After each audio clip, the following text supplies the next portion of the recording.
Simplemente decir que esta actividad, con esta actividad de hoy finalizamos el ciclo sobre el arco luso-cantábrico, en el que hemos venido reflexionando un poco sobre nuestras relaciones con las regiones, con todas estas regiones que forman este arco, ¿no? Este arco que es como el arco atlántico, pero al revés, invertido desde el otro lado, ¿no? Relaciones que van más allá de lo estrictamente económico. Hoy dedicamos la mesa más a cuestiones de tipo de innovación y de economía, pero hemos hablado de muy diversas cosas. Hemos hablado de historia, hemos hablado de arte, hemos hablado de muchas cosas a lo largo de este ciclo. Yo simplemente quería decir estas palabras así iniciales y me retiro. Dejo a Fran Delgado, que será quien va a conducir el acto. Y sin más, para no robar más tiempo a quienes realmente tenéis cosas que decir, pues Fran. Bien, gracias, Javier. Bueno, en primer lugar, agradecer a Tribuna Ciudadana la invitación a moderar esta mesa con 4 personas de la talla profesional que tenemos con nosotros. Y además, en un tema, bueno, pues especialmente relevante, ¿no? Comenta Javier todo el tema de la relación o de la interrelación que existe a nivel territorial en todo el arco, ¿no? Desde el norte, centro de Portugal, hasta el País Vasco, que es pues nuestra salida natural hacia Europa. Y esa eurorregión o eurorregiones que, como sabéis, pues son pues unos instrumentos no demasiado oficiales, pero sí de colaboración transfronteriza, que es lo relevante, más allá de las fronteras entre países, ¿no?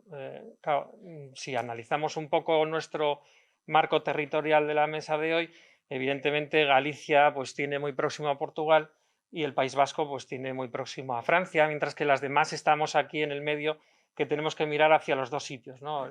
El mercado luso, pues evidentemente es un mercado que debemos de tener muy en cuenta a la hora de nuestra internacionalización y, por supuesto, la salida natural a Europa, ¿no?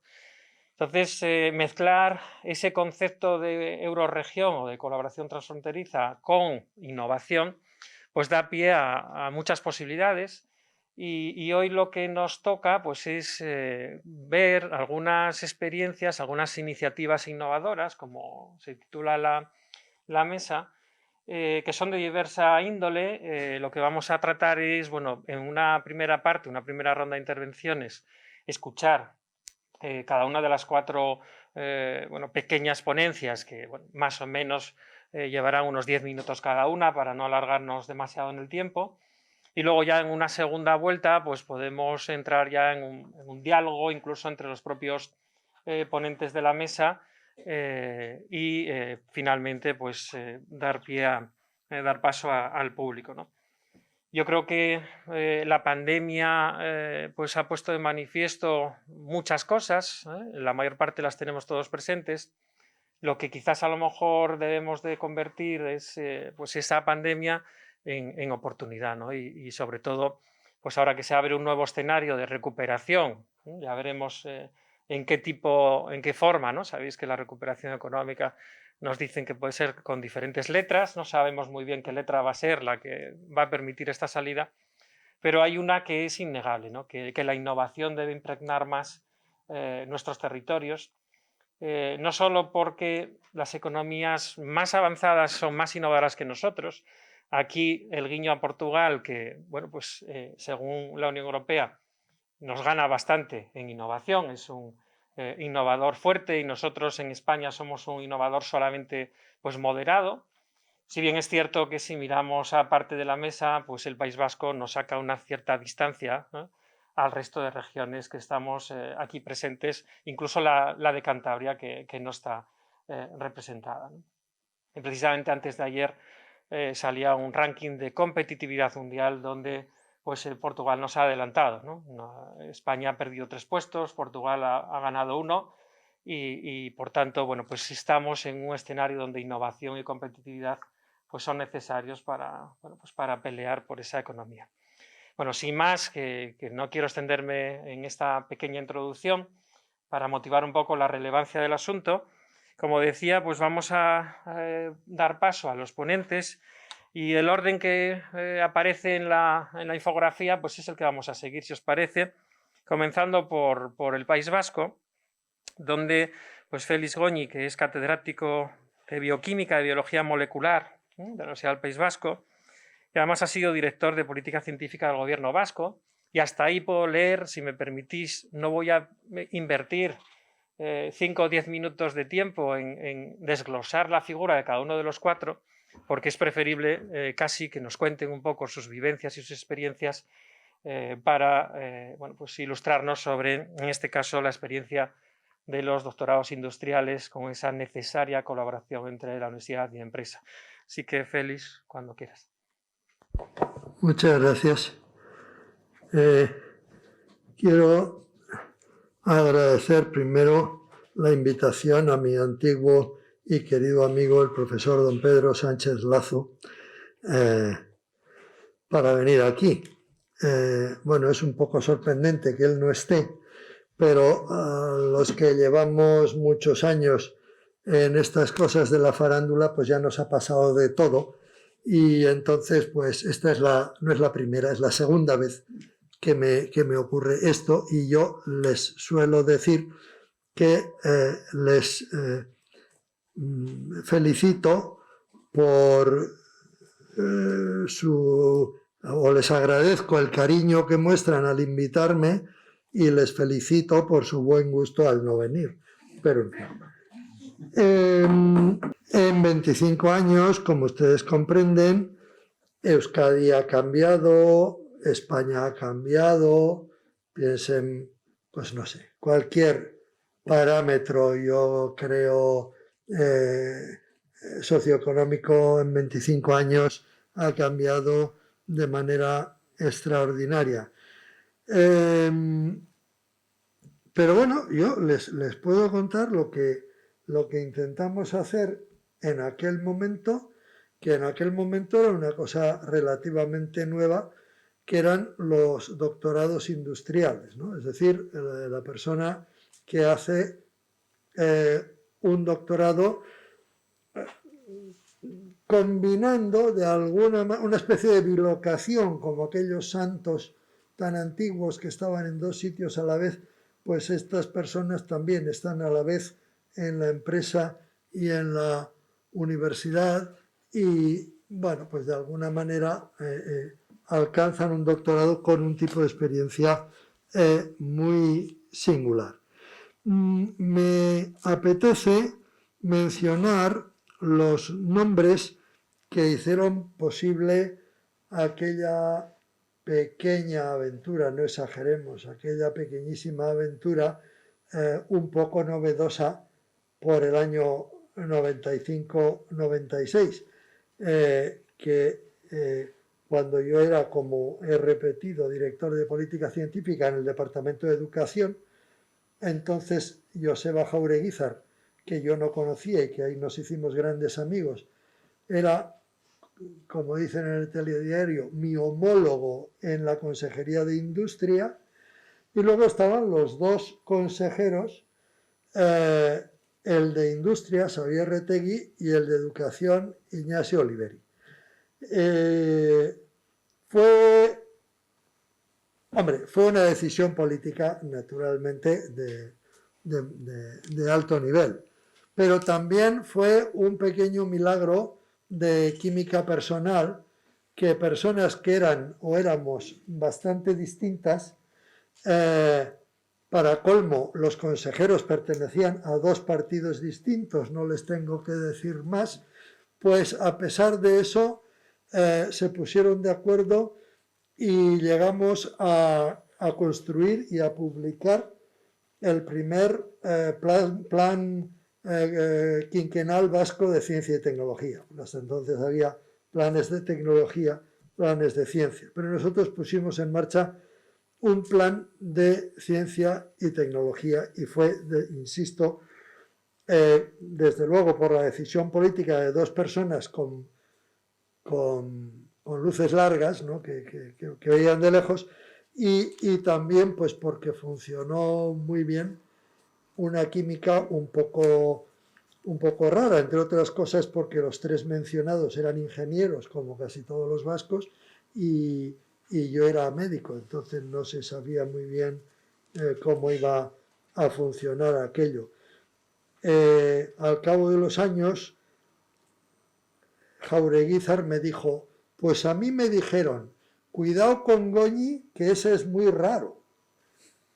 Y yo, pues claro, pude confesarle, a mí me dijeron, cuidado con Jaureguizar porque ese es muy raro. Bien.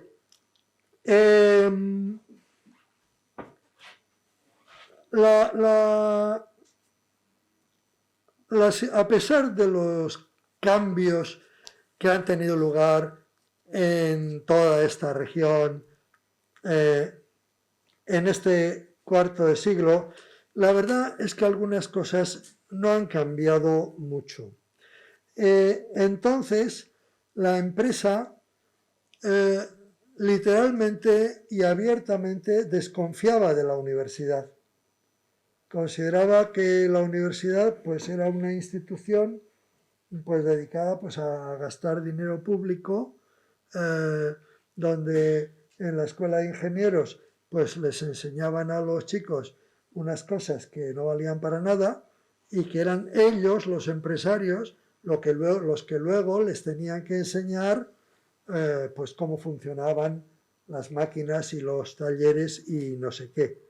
Esto es un poco de caricatura, pero en gran manera había muy poca percepción de que la misión de la universidad precisamente no es enseñar cómo funcionan las máquinas, sino enseñar a hacerse preguntas sobre el significado de las máquinas, su necesidad, sus posibilidades de mejora, de evolución, etc. Y este quiasma, esta separación entre la universidad y la empresa, pues me temo que persiste. Claro, esto no solo ocurre aquí, pero hay grados. En Estados Unidos, las empresas, incluidas las grandísimas empresas, tienen muy claro que ellas no son la universidad, pero su actitud es completamente distinta, porque esas grandes empresas, siempre siguiendo un poco de caricatura, le están diciendo al Estado, haga usted investigación básica, que yo haré la investigación aplicada. Es decir, ellos sí distinguen perfectamente lo que es la universidad y lo que es la empresa, pero de una manera mucho más positiva a lo que nos encontramos aquí. Hombre, el tamaño de las empresas americanas y españolas pues no es el mismo como es natural. Hablando un poquito más del doctorado, yo más que desarrollar estas cosas, yo estoy dejando aquí ideas por si alguien quiere luego hablar de ellas. El doctorado industrial, es decir, la tesis doctoral que se hace en gran parte en un laboratorio industrial, o en una industria, vamos, no es la norma y en mi opinión no debe ser la norma. Es decir, bueno, confieso que yo soy un científico básico, aunque estudiara medicina en una reencarnación anterior, yo soy científico básico. Y estoy convencido de que el oficio de científico, porque la ciencia es una vocación, un sacerdocio, todo, pero es un oficio. Bueno, pues el oficio se aprende haciendo la tesis doctoral. Haciendo la tesis es cuando las chicas, los chicos, aprenden el oficio de científico. Y da la casualidad de que la mejor introducción a la ciencia es a la ciencia básica, que es la ciencia que se hace en la universidad. Voy a afinar esto un poco más. Llevado por la tradición y por la inercia, hablo de ciencia básica y ciencia aplicada. Pero, ojo, la ciencia aplicada fue ciencia básica para que luego se encontró una aplicación. La ciencia básica es ciencia que todavía no ha encontrado una aplicación. Si no tenemos el decir, ¿para qué vamos a perder el tiempo haciendo ciencia básica? Vamos a hacer ciencia aplicada. Eso es un espejismo, por no decir que es una tontería. Para aplicar ciencia tenemos que tener ciencia. Y la ciencia que se puede aplicar es casualmente la ciencia básica. La ciencia fundamentalmente útil es la ciencia totalmente inútil, la ciencia básica. Y eso se aprende fundamentalmente en la universidad. Bien, esto ya sé que va en contra de lo que se supone que yo tengo que decir aquí, pero lo digo. Cuando nos metimos en aquella aventura, que no salió tan mal, pues lo hicimos con mucho cuidado y atendiendo a unas precauciones que hoy en día siguen siendo vigentes. Aparte de la fundamental, que ya he dicho, que el doctorado industrial no es la norma, es solo a veces. Entonces, ¿qué 3 requisitos fundamentales se necesitan? Primero, que la empresa esté interesada, implicada. A mí se me gastó la lengua en aquella temporada de hablar con empresarios y decirles lo interesante que sería esto. Todos estaban interesadísimos. Bueno, su interés era tan grande que aunque el dinero lo ponía yo, no querían seguir adelante. Es decir, los empresarios eran los señores que no querían ni dinero para hacer algo de ciencia básica aplicada en sus instalaciones. El segundo requisito es tener un candidato interesado. Claro, normalmente nosotros les intoxicamos a nuestros alumnos con ciencia básica y cuando se encuentran con los problemas a ras de tierra que hay en una empresa, dicen, pues esto no es serio, a mí póngame usted unas ecuaciones diferenciales, ¿cómo? ¿Qué me está usted hablando de...? ¿No? Bien, entonces que el alumno, el candidato esté interesado y luego, pues claro, aquí hace falta un doble matrimonio. Yo siempre digo que la tesis se parece bastante a un matrimonio, el director, el supervisor y el candidato tienen que pasar juntos 4 años, más que muchísimos matrimonios. Existe el divorcio, pero el divorcio es un lío y básicamente solo es para ricos en los 2 casos. Y entonces, pues resulta que hace falta, por un lado, una pareja estable como mínimo o un matrimonio estable, supervisor dirigido, pero además es que hacen falta 2 supervisores, hacen falta, estas tesis requieren para que funcionen bien 2 codirectores, uno en la universidad y otro en la industria, y ese es otro matrimonio. Entonces, si hacer que un matrimonio dure 4 años es difícil, hacer que 2, pues todavía más difícil. Bien, pues más o menos estas son las ideas. Voy a acabar solo con un asunto anecdótico, pero que tiene que ver con todo lo anterior. ¿Dónde es el país de los países así que nos vienen a la cabeza hablando de estos temas? ¿Dónde es el país donde las industrias contratan más doctores? Pues Alemania. Pero los doctores que contratan en Alemania son doctores en ciencias y ellos en la empresa les dicen qué problemas tienen que resolver y les acostumbran o les adaptan más o menos. Entonces, la idea del doctorado industrial es una buena idea porque luego hace que esa adaptación sea más sencilla, pero el proceso del doctorado en sí es complicado porque, como digo, no son un matrimonio, sino 2 matrimonios los que tenemos que conservar durante 4 años. Ya he hablado demasiado, lo siento.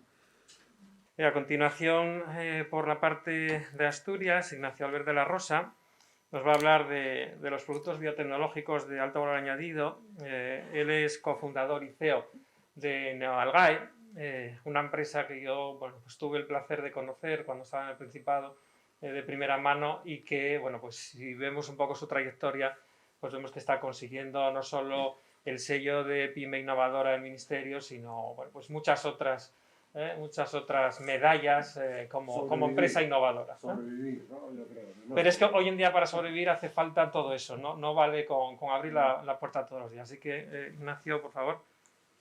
Bueno, buenas tardes a todos. ¿Se me oye bien? Sí, ¿no? Bueno, agradecer a Tribuna Ciudadana la oportunidad, a Pedro Sánchez Lazo, aunque no esté presente, pero está en corazón y alma.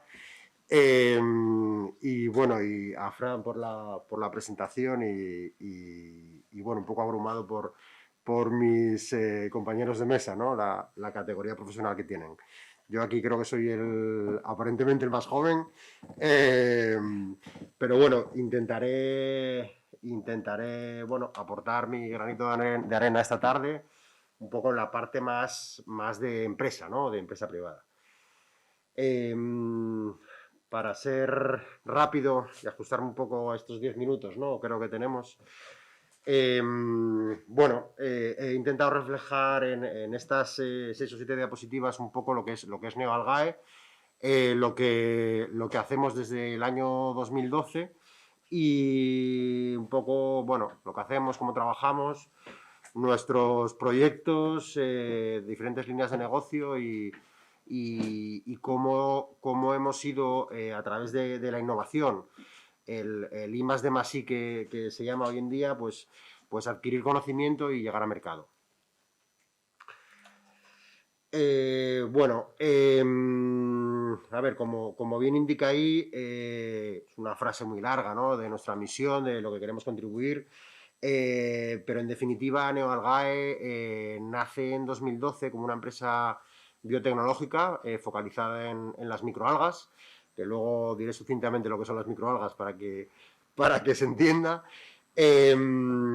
intentando enfocarnos a su cultivo de las microalgas, la obtención de extractos, de compuestos de alto valor para desarrollar diferentes líneas de negocio un poco basadas en ese objetivo que es buscar la salud de las personas, ¿no? Dentro de un contexto de economía circular, que por aquel entonces pues poco se hablaba y parece que hoy en día todo el mundo hace economía circular.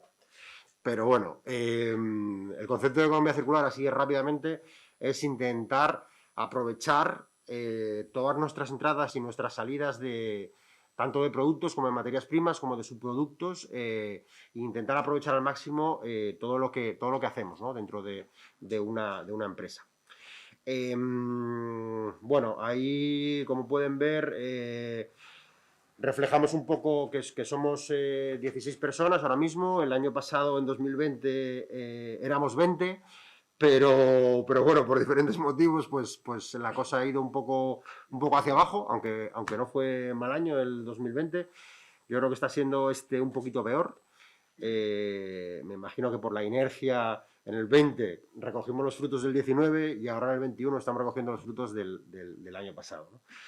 Pero bueno, decir que tenemos unas instalaciones propias en Gijón, una planta de unos 1.200 metros cuadrados bajo un invernadero, como se puede ver en la imagen de la derecha, donde tenemos controladas las condiciones sobre todo de luz, intentamos controlarlas.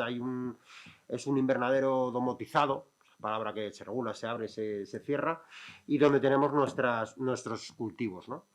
De microalgas. 3 laboratorios, un laboratorio de extracción y purificación de compuestos, porque después del cultivo, como veremos en la siguiente diapositiva, extraemos los compuestos de alto valor, y luego un laboratorio de control de esas microalgas y un laboratorio de cosmética. Entonces, por resumir un poco lo que hacemos y lo que comentaba antes, ¿qué son las microalgas? Pues son, dentro de las algas estarían las macro y las micro. Las macro son las que encontramos en la playa, pues en Asturias estamos muy familiarizados con el ocle, ¿no? que se ha recogido tradicionalmente para obtener un producto que es el agar-agar, un producto muy utilizado en la industria farma. Y las microalgas difieren de las macroalgas en que son microorganismos que hacen la fotosíntesis y que necesitan luz, agua y nutrientes para crecer. Nosotros dentro de nuestras... Me parece que me he saltado una diapositiva. Ahí está. Dentro de nuestras instalaciones, lo que intentamos hacer es ofrecer soluciones biotecnológicas a partir de microalgas y llegar a mercado.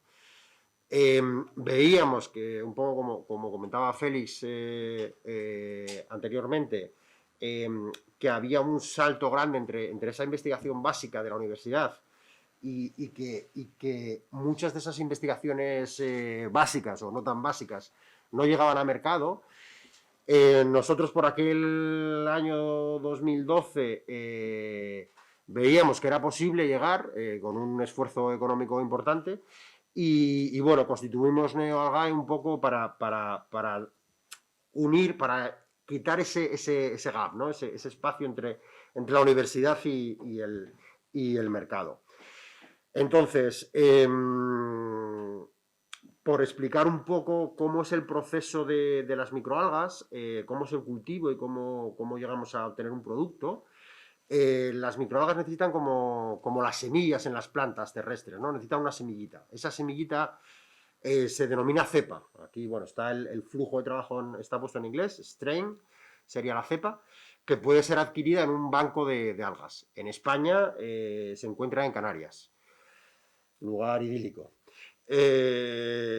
Entonces, partiríamos de esa pequeña semillita e iríamos haciendo lo que se llama un escalado, un aumento en volumen, poquito a poco, de esos pequeños mililitros hasta llegar a esas piscinas que ven ahí en la tercera imagen, ¿no? ¿Por qué tenemos que hacer eso? Pues porque no podemos poner unos pequeños mililitros en estas piscinas que tienen 12 o 15.000 litros, ¿no? Se nos contaminaría y se nos llenaría de bacterias, de hongos o de otros visitantes no deseados. Entonces vamos en ese proceso de scaling up, que se llama, de escalado, hasta llegar a esos volúmenes más grandes en esos equipos que se llaman fotobioreactores, tanto de botella, de columna o esas piscinas que son los restways. Y entonces, como decía antes, pues esas microalgas necesitan agua, nutrientes y luz. Si es mejor, si tienes luz solar, pues mucho mejor, pero si no, bueno, con luz artificial podrías apañarte, ¿no? Entonces, además de eso, como reflejo ahí en la diapositiva, las microalgas pueden alimentarse también de gases, de los gases de combustión que hay en las industrias, de ese CO2, ¿no? que interviene tanto en el calentamiento global y en el cambio climático, que lo estamos sufriendo. Podríamos también aprovechar aguas residuales de agroganaderas o industriales para utilizar esos nutrientes que tienen, incorporarlos a esos equipos y que las microalgas crezcan, ¿no? Por eso ahí hablamos de economía circular. Bueno, entonces, una vez que tenemos en nuestro tanque final todo ese volumen de agua con las microalgas que han ido reproduciéndose, llegamos a un momento, tras una serie de controles, en que decidimos cosechar. Cosechamos y lo que tenemos que hacer es separar el agua de esa biomasa, ¿no? De esas microalgas. Eso lo hacemos a través de unas centrifugadoras que, aprovechando la fuerza centrífuga, consiguen separar los sólidos de los líquidos. Nos quedamos con el sólido y iríamos a secarlo para obtener un polvo. Ese polvo verde que se puede ya comprar hasta en el Mercadona, no quiero citar aquí empresas privadas, pero ya se venden suplementos alimenticios que luego enseñaré. y con ese polvo verde ya podríamos tener un primer producto, ¿no? Nosotros dentro de nuestras instalaciones vamos más allá, intentamos, para poder competir frente a las empresas asiáticas, chinos e indios principalmente, que para variar, como el resto de sectores productivos, pues han acaparado la producción mundial, pues intentamos dar mayor valor añadido a nuestros productos. Ofrecemos al mercado otras cosas, ¿no? Entonces, realizamos una serie de extracciones de compuestos para obtener omega 3, para obtener antioxidantes, y los empleamos pues en productos cosméticos, o los vendemos bien para otras industrias, por ejemplo, industria farmacéutica, y de ahí pues podemos tener ese producto final o esos productos intermedios que pueden ser colorantes, antioxidantes, etc. No me voy a enrollar mucho. He traído, bueno, en esta diapositiva un poco se reflejan los diferentes productos que hacemos. He traído, por si quieren pasar y ver, tocar, lo que sea, diferentes productos que tenemos en las distintas líneas. Ahora os explicaré. Tenemos principalmente cuatro líneas de negocio a nivel de producto final. Empezaríamos, que fue el primer producto, los primeros productos que sacamos de un valor añadido un poco más alto que lo que eran las microalgas en polvo, que es lo que tradicionalmente se utiliza en la industria de la acuicultura. Las microalgas son lo que llaman cultivos auxiliares, que se necesitan para que otros organismos puedan vivir, otros organismos como son los moluscos, por ejemplo, las larvas de los moluscos o alevines de peces. Se les añaden microalgas y van avanzando, ¿no? Van engordando. Nosotros veíamos que necesitábamos dar un pasito más y entonces en 2016 hicimos una campaña de crowdfunding para intentar recabar dinero y poder lanzar al mercado nuestra primera línea de alimentación humana basada en cremas de verduras con superalimentos. Esos superalimentos, esa palabra que bueno, ya está un poco denostada, ¿no? Y ya cada vez se utiliza menos, son ciertos alimentos que confieren, por sus características nutricionales, una serie de propiedades al producto, ¿no?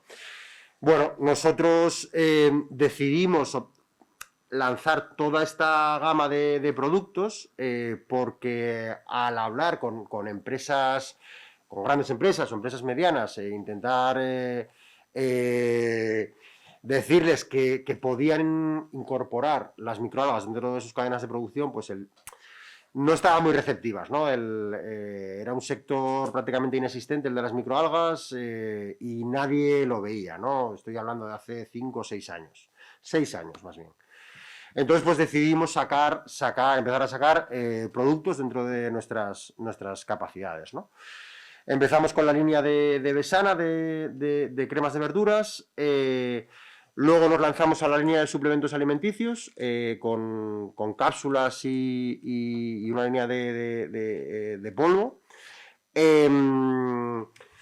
Todo ello un poco basado en proyectos de I+D con diferente financiación, bien local, regional, nacional, europea, que nos fue permitiendo adquirir conocimiento, porque aunque salimos de la Universidad de Oviedo, no salimos totalmente enseñados, ¿no? Sino que teníamos un conocimiento en unas materias, pero no sabíamos de todo. Pues bueno, fuimos adquiriendo conocimiento a partir de esos proyectos de I+D. En el año 2018 lanzamos la primera línea de cosmética a partir de los extractos de microalgas que obteníamos. Y ahí tengo que decirle a Félix que fue a través de la contratación de un doctor de la Complutense de Madrid, que estaba haciendo su postdoc en Chile, en la Universidad Católica de Chile, de Santiago de Chile. Y ese conocimiento que él albergaba en esa materia de extracción nos permitió dar un salto cualitativo en la empresa y poder hacer productos de mucho mayor valor añadido. No era un doctorado industrial, era un señor doctor, ya postdoc, pero que hizo con nosotros una Torres Quevedo, que es otra posibilidad, además del doctorado industrial, ¿no? Porque, claro, el doctorado industrial necesitas tener un doctor en la empresa y por aquel entonces no teníamos. Bueno, el inciso, ¿no? Entonces fuimos abriendo un poco el abanico de productos y de líneas a las que atacar a partir de la contratación de personal especializado, pues una farmacéutica para la línea de cosmética, que fue la siguiente, técnicos de laboratorio, técnicos de acuicultura, la mayor parte somos biólogos, y bueno, todo eso se fue plasmando pues en diferentes líneas de negocio. Aquí les presento la línea de biofertilizantes, también a partir de espirulina, que fue un poco lo último que hemos sacado, ¿no? Entonces, lo fácil, entre comillas, es desarrollar el producto. Lo difícil es venderlo, ¿vale? Entonces, ¿qué nos ha pasado en la empresa? Pues que prácticamente el 90% del personal es científico o es técnico, pero tú puedes hacer productos estupendos, pero si no los vendes, pues... Entonces, para cada línea de negocio hay que definir una estrategia comercial diferente. Bien el acudir al online, ¿no? A través de nuestros amigos de Amazon, que hoy en día acaparan todo, pero es un buen escaparate comercial, o bien a través de distribuidores, minoristas, agentes comerciales, que es lo complicado.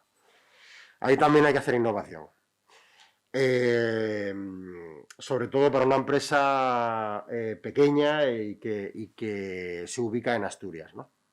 Por las dificultades intrínsecas de la localización. Pero bueno, por no enrollarme mucho más, en esta diapositiva quería un poco plasmar, bueno, lo que comentaba antes de pasada, que Neoalgae es una pyme innovadora con sello, pues prácticamente porque estamos haciendo proyectos todo el día, proyectos de +D, que nos permiten pues seguir avanzando en conocimiento, en llegar a mercado con productos innovadores, ser más competitivos frente a otras empresas e intentar estar por delante, ¿no?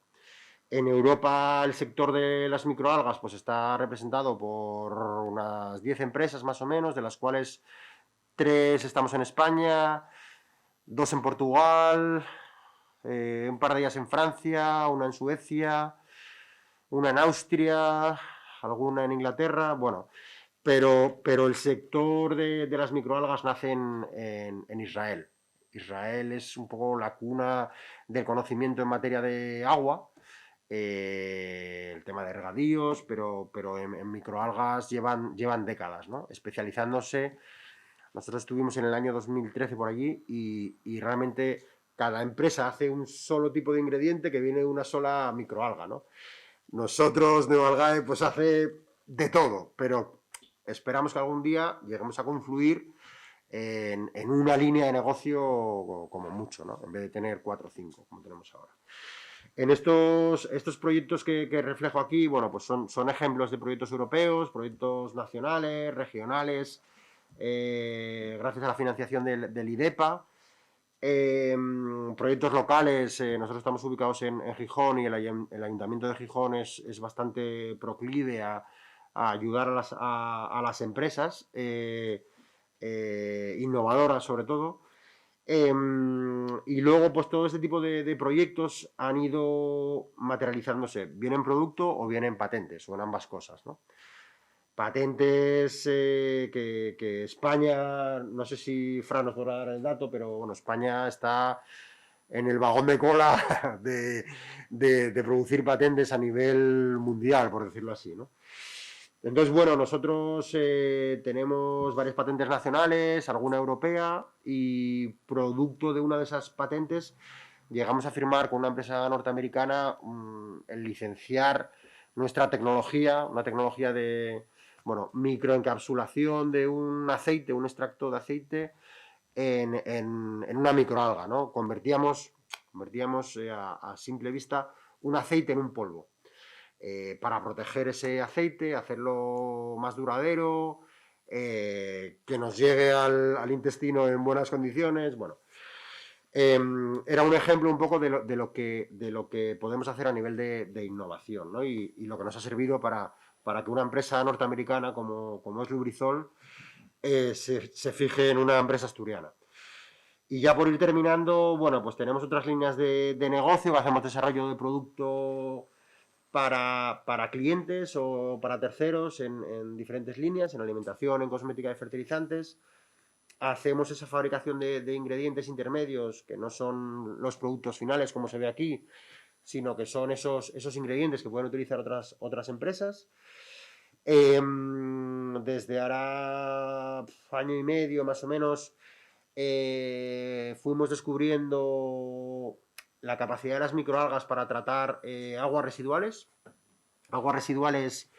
no solo agroganaderas o de aguas residuales urbanas, sino también industriales con presencia de metales pesados, con hidrocarburos. Problemas que para una región como la asturiana, que tenemos una industria pesada bastante fuerte, pues es importante. Que tienen a día de hoy bastantes problemas con su gestión de residuos, ¿no? Pero bueno, es difícil trasladar ese conocimiento de laboratorio y de escala preindustrial a que una empresa grande haga números y diga, oye, pues adelante. Y bueno, y luego por último un poco que ayudamos a otras empresas en el diseño, la construcción y la gestión de plantas de microalgas.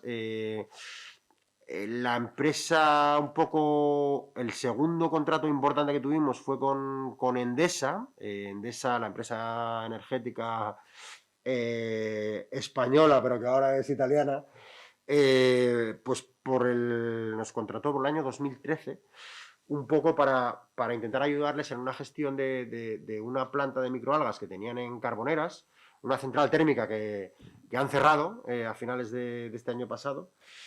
Y que habían sido financiadas por el plan de Zapatero, no sé si se acordarán ya, en una época, ya por los años 2007-2008, en el que se había metido mucho dinero para hacer biocombustibles, no me acuerdo si era de segunda o de tercera generación, y las microalgas era una de las opciones. ¿Qué pasó? Que se vio que, ya por acabar, que se podía obtener producto, pero no era lo suficientemente competitivo a nivel de precio. Se llegaba a obtener el litro en torno a 3,5 euros de biodiesel a partir de microalgas, y por aquel entonces pues estábamos en 1 euro o algo así el litro, ¿no? Entonces, bueno, se desechó y hubo ciertas empresas que desinvirtieron, pero Endesa, bueno, quiso darle una vuelta y ahí fue cuando nos contrató, ¿no? Bueno, y ya por terminar, bueno, pues aquí estamos en internet, en todas las redes sociales. Si no estás en las redes sociales parece que no vives. Y nada más. Pero no haberme enrollado mucho. Gracias. Hay que dar un poco de cancha a los ponentes porque evidentemente contar los avatares de un biólogo creando una empresa de microalgas necesitando pues una capacidad de gestión, luego la parte comercial, bueno, pues es siempre interesante escuchar vuestras experiencias y vuestras quejas respecto a diferentes apoyos o no apoyos, ¿no? Gracias. Pasamos al caso de Galicia y el polo transformador. Tenemos con nosotros a Santiago Lago Peñas, que pues es catedrático de Economía Aplicada en la Universidad de Vigo, es director del Foro Económico de Galicia y algunas cosas más. No voy a enumerar todas las actividades en las cuales está inmerso.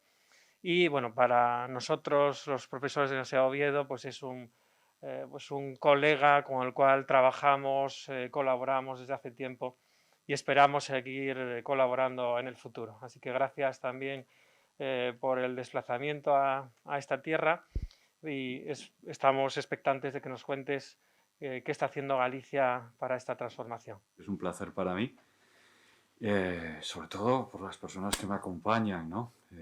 Creo que son perfiles muy atractivos, muy complementarios. Bueno, en el caso del otro académico, ¿no? Pues con un currículum impresionante que hace que mi currículum sea un curriculiño, ¿no? Como diríamos en Galicia. Por tanto, en fin, honrado de estar aquí con vosotros. Tres ideas fundamentales que además están muy conectadas con lo que nos planteaba antes Félix. La primera es que en las comunidades autónomas españolas tienen un nivel de autogobierno y un marco competencial muy elevado, extraordinariamente elevado. Hay muy pocas regiones en la Unión Europea y muy pocas regiones en el mundo que cuenten con la capacidad de diseñar políticas públicas muy relevantes para el desarrollo económico y para la innovación. Nosotros, Asturias o Galicia, no es la Aquitania francesa o no es... Tenemos capacidad para hacer cosas, para tomar buenas decisiones y malas decisiones, para implementar doctorados industriales o para malgastar el dinero en proyectos con poco sentido. Por tanto, merece la pena pensar lo que hacemos en Asturias, lo que hacemos en Galicia, lo que hacemos en el País Vasco. No es un mero debate intelectual, es algo que tiene implicaciones para el bienestar de un territorio. La segunda idea muy importante es que el conocimiento es cada vez más importante, porque el mundo se hace más complejo. Mires lo que mires los problemas a los que nos enfrentamos, estamos donde estamos en estos momentos todos enmascarados, pero en fin, cualquier dimensión, cualquier problema que quieras observar, cualquier producto que quieras sacar exige una cantidad de conocimiento pues nunca visto antes, ¿no? Eso quiere decir que Inditex pues tiene unos departamentos de estrategia que son pues como departamentos universitarios de alto nivel. Hay un montón de doctores, un montón de gente. Es decir, que el conocimiento es enormemente importante porque vivimos en un mundo globalizado donde todo se traslada muy rápidamente, donde tienes competidores, y por tanto el que no apuesta por el conocimiento lo tiene complicado, ¿no? Bueno, está luego la vía de los costes y de los precios bajos, ¿no? Pero eso es una vía que a nosotros no nos gusta. A nosotros nos gusta subir el SMI y que la gente viva bien. Por tanto, nos debe de gustar el conocimiento, porque si no nos gusta el conocimiento, luego tenemos un problema para transitar esa vía de las buenas condiciones de vida de las personas, ¿no? Y la tercera idea que lo ha dicho Félix, estoy absolutamente de acuerdo. Yo creo que es mi leitmotiv desde hace ya muchos años, es la importancia de la cooperación, la importancia de la empatía, la importancia de la química entre las personas. Esto es absolutamente fundamental, hay que construir colectivamente. Lo que importa es construir colectivamente y ser capaz de construir entre personas, instituciones muy dispares, muy diferentes. Las sinergias que salen de ahí son habitualmente extraordinarias, ¿no? Pero eso requiere tiempo, requiere empatía, requiere paciencia, requiere pues, ir a comer con la gente, tomar vinos, hablar, reunirte, exige en fin, estar ahí, ¿no? Claro, cuando esto lo concretas, estamos hablando de las empresas, obviamente, estamos hablando de las administraciones y estamos hablando de las universidades. El conocimiento es muy importante. ¿Y dónde está la mayor parte del conocimiento? Pues una región como Asturias o una región como Galicia, pues están en las universidades, en los centros públicos de investigación. Es verdad que hay ya empresas que tienen departamentos de investigación y conocimiento, luego hablaré de eso, pero esto es una realidad, ¿no? Entonces, tenemos que ser capaces de maridar, de combinar, de hibridar, como dicen ahora, ¿no? Y eso de hibridar estos mundos, ¿no? No hablamos lenguajes distintos, nuestros incentivos son diferentes, tienes toda la razón. Cuesta mucho a los empresarios explicarles la importancia de la reflexión que va más allá de sus intereses inmediatos, ¿no? Porque luego eso acaba traduciéndose en cosas atractivas e interesantes para su cuenta de explotación. Es decir, el que sean capaces de mirar más allá de la cuenta de explotación es muy complicado. Pero es en lo que tenemos que trabajar todos. Desde luego la universidad, en un sitio como Asturias, un sitio como Galicia, no cabe ninguna duda. Es decir, tenemos una responsabilidad social en ese esfuerzo de combinar, ¿no? Entonces, en este marco, os voy a contar tres experiencias, ¿no? Una, pues, tuve bastante que ver y las otras dos vinieron combinadas, ¿no? una primera experiencia que nació después de 3 fracasos. Fracasé 3 veces y a la 4ª vez pues salió bien, ¿no? Como ocurre en la vida en todo, ¿no? Te fracasas y después vas aprendiendo donde te has equivocado. Y si lo haces, si no lo haces con una cuenta de explotación de una empresa es más fácil, pero bueno, el fracaso es algo. Y eso fue el Foro Económico de Galicia, ¿no? En el año 2010 montamos el Foro Económico de Galicia, que era una combinación, es una combinación, hoy tiene fórmula jurídica de asociación, pero estamos en tránsito hacia ser fundación, en el que combinábamos academia, empresarios gallegos de referencia, y comunicación, periodistas. Tenemos periodistas dentro del foro, ¿no? Fundamentalmente economía y empresa, pero tenemos otros perfiles. Pues ahí está Senen Barro, que es de inteligencia artificial, tenemos al rector Domingo do Campo, pues, que es de matemáticas de Teleco, ¿no? El perfil de matemáticas. Y ahí combinamos las personas de referencia del país, en la universidad, en las empresas, los empresarios más atractivos, más innovadores, con más perspectiva, capaces de ver más allá de su cuenta de explotación. Pues Estrella Galicia, está Coren, en fin, tenemos hasta 20 empresas, podéis en la web encontrarlo, ¿no? Pero empresas y empresarios concretos, personas con nombres y apellidos que son interesantes y que están dispuestas a establecer ese diálogo, ¿no? En la academia lo mismo.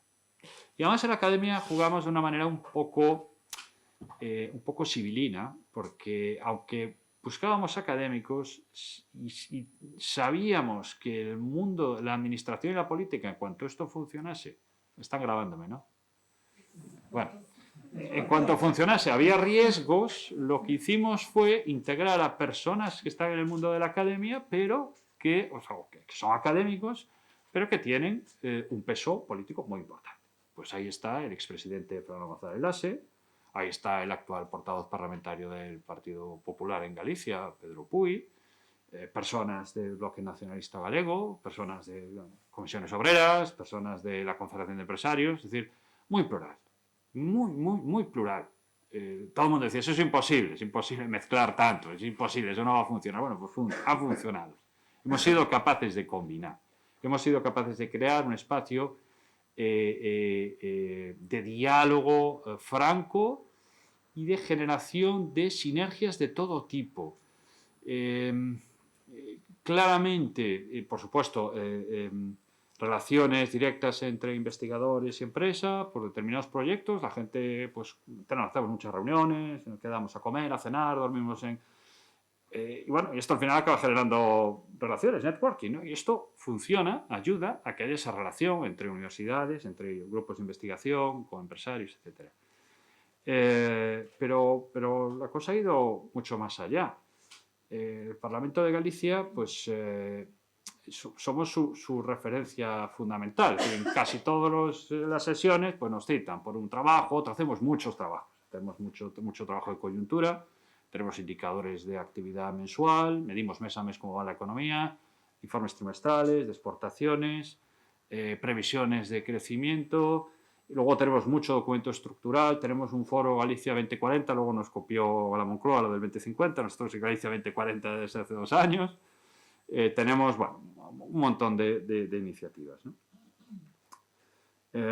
Y hemos conseguido consensuar muchos diagnósticos y muchas propuestas y que hemos conseguido que personas de entrada que están lejos, sindicatos, distintos sindicatos,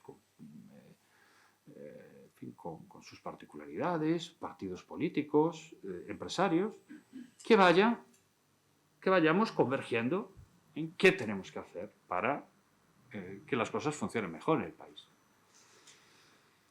Y llegó la pandemia, y con la pandemia,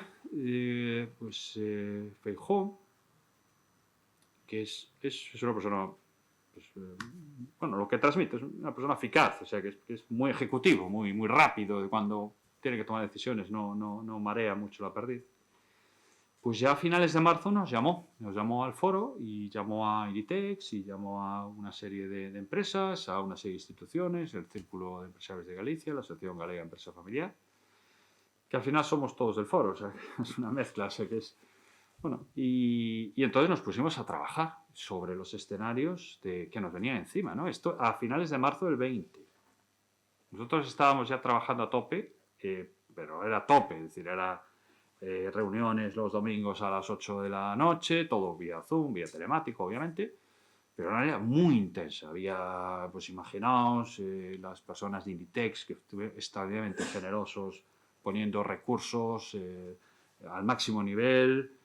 Pues claro, había que adaptarse a las agendas de toda esta gente que estaba en sus propias empresas. Bueno, trabajamos a destajo.